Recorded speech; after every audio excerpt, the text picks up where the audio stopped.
বলছিলাম যে সামনেই হচ্ছে 7ই জুন পাণ্ডবা নির্জলা মহা একাদশী। হ্যাঁ, এই একাদশী করে আমরা কি কি ফল পাবো এবং কেন করবো এই একাদশী, আর কে প্রথম করেছিল? হরে কৃষ্ণ। একটু তো যদি এই সংক্ষেপে বলুন। সামনে আগামী শনিবার হচ্ছে পাণ্ডবা নির্জলা একাদশী।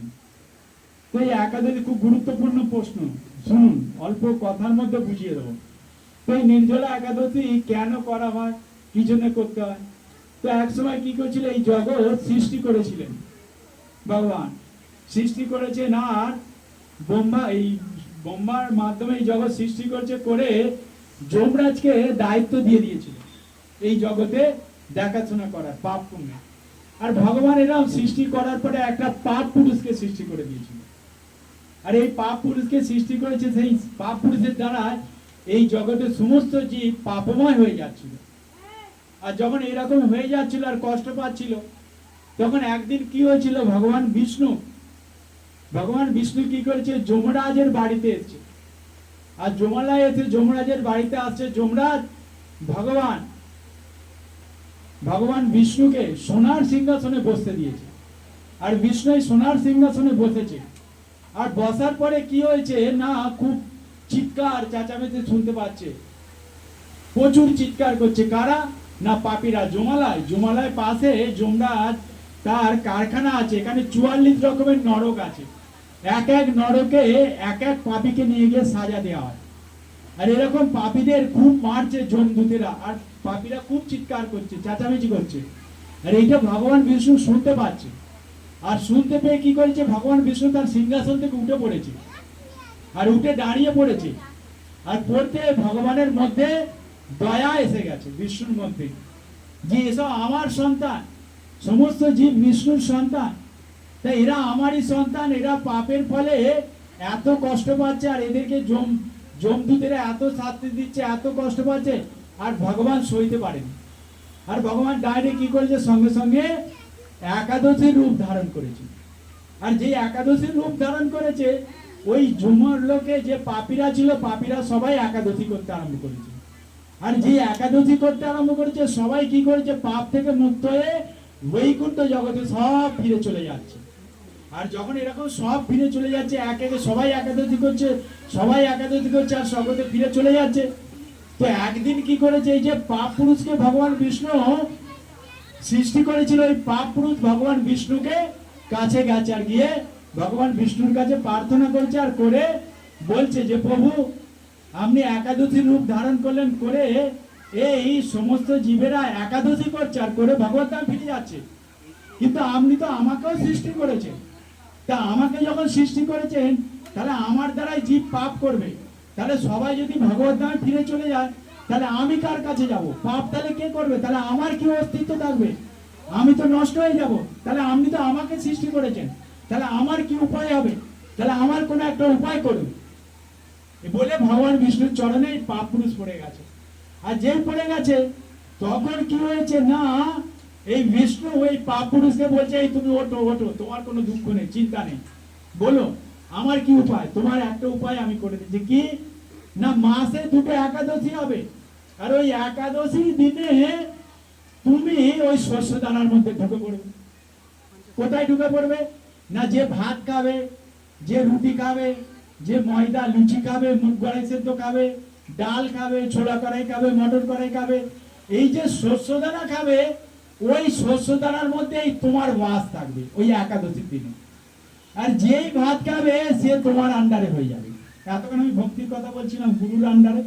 এখন পাপ পুরুষের আন্ডারে কে থাকবে না, একাদশীর দিনে যে ভাত খাবে, একাদশীর দিনে যে লুচি খাবে, একাদশীর দিনে রুটি খাবে, একাদশীর দিনে মুগ কড়াই সেদ্ধ খাবে, বা মুগ কড়াই ডাল, ছোলার ডাল, মটর ডাল, এরকম ডাল কড়াই শস্য দানা, অর্থাৎ ধান, গম, জব, ভুট্টা, সর্ষে, এইরকম যে পঞ্চ শস্য আছে, এই শস্য দানার মধ্যে এই পাপ পুরুষকে ভগবান ঢুকতে দিয়েছে একাদশীর দিনে। বলছে যে এই একাদশীর দিনে এইটা খাবে, মানে ভাত খাবে, রুটি খাবে, ময়দা খাবে, ও কি হবে, পাপ পুরুষের আন্ডারে। পাপ পুরুষ ওকে কষ্ট দেবে, ওকে যমলায় নিয়ে যাবে, সাজা দেবে। তখন কি হলো, বুদ্ধিমান মানুষরা একাদশীর দিনে কি করে, আর এই শস্য দানা খায় না, এই শস্য দানা খায় না। এই রুটি খায় না, ভাত খায় না, মুগ ডালের সাথে এইটা খায় না, কি খায় না, ফল খায়, দুধ খায়, হ্যাঁ, তারপরে কাঁচকলা, কুমড়ো, পেঁপে এরকম সবজি করে খায়, ফল খায় আর দুধ খায়। কে এই একাদশীর জীবন কাটিয়ে, একাদশীটা কাটে, মানে এই শস্য দানা কেন, পাপ পুরুষ থেকে মুক্ত। এইরকম যখন চলছে, একদিন কি করেছে, দাপর যুগের শেষে এই পাণ্ডবরা আবির্ভূত হয়েছিলেন। যখন আবির্ভূত হলো ভীম বলে, এই পঞ্চ পাণ্ডবের মধ্যে একজন ছিল ভীম। আর এই ভীম কি হয়েছিল, ভীমের পেটেতে এক রকমের অগ্নি প্রজ্বলিত হয়, বিক নামক এক অগ্নি প্রজ্বলিত। সেই অগ্নি প্রজ্বলিত এমন হয়, এই ভীম না খেয়ে থাকতে পারে না, মানে এত আগুন। আমাদের প্রত্যেকের ভেতরে অগ্নি প্রজ্বলিত হয়, কিন্তু ভীমের মধ্যে একরকম ছিল অগ্নি, সে এত প্রজ্বলিত না খেয়ে থাকতে পারে না। তো একদিন কি হয়েছে, সবাই ওকে বলছে, ভীমকে, এই যুধিষ্ঠির, অর্জুন বলছে, আরে তুমি যে একাদশীর দিনে খাচ্ছ, একাদশীর দিনে খেলে কি হয় জানো না, তোমার নরকে গতি হবে। একাদশীর দিনে এই ভাত রুটি খেলে, শস্যদানা খেলে তোমার নরকের গতি হবে। যখন এরকম বলেছে, তখন এই ভীম কি করেছে না, ব্যাসদেবের কাছে গেছে, ব্যাসদেবকে গিয়ে জিজ্ঞাসা করছে, বলছে, হে ঋষিবর, আপনি গুরুদেব, আপনি ওই জন্য যা কিছু হয় গুরুর কাছে দিতে হয়। তখন ভীম কি করেছে, ব্যাসদেবের কাছে গেছে, ব্যাসদেবের চরণে পড়ে গেছে, আর গিয়ে বলছে, হে গুরুদেব, আপনি তো জানেন আমার পেটে এক রকমের অগ্নি প্রজ্বলিত হয়, বিকো, বিকো মানে একরকম অগ্নি প্রজ্বলিত, আর ও না খেলে ও শান্ত হয় না, আর শান্ত হয় না, তাহলে আমি কি করবো, আমি তো না খেয়ে থাকতে পারি না। তখন এই ব্যাসদেব ভীমকে বললে, ঠিক আছে, কোনো দুঃখ নেই, কোনো অসুবিধা নেই, তুমি উঠে পড়ো।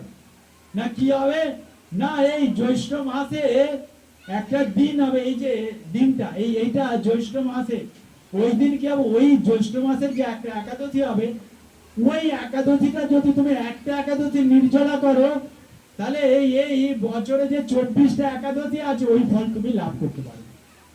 তাহলে তোমাকে আর পাপ পুরুষ ছুঁতে পারবে না। ওই দিন কি করতে হবে, তোমাকে নির্জলা থাকতে হবে।